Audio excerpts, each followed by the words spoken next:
اسم هر زهرا اسم هر زهرا یا استهانستن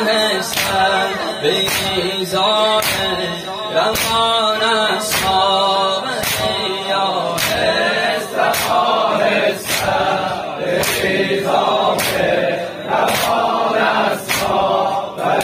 یا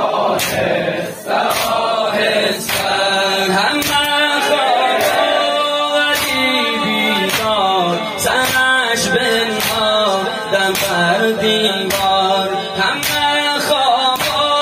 عجیبی دار سرش بنهادم بر دیوار بگریدن فراق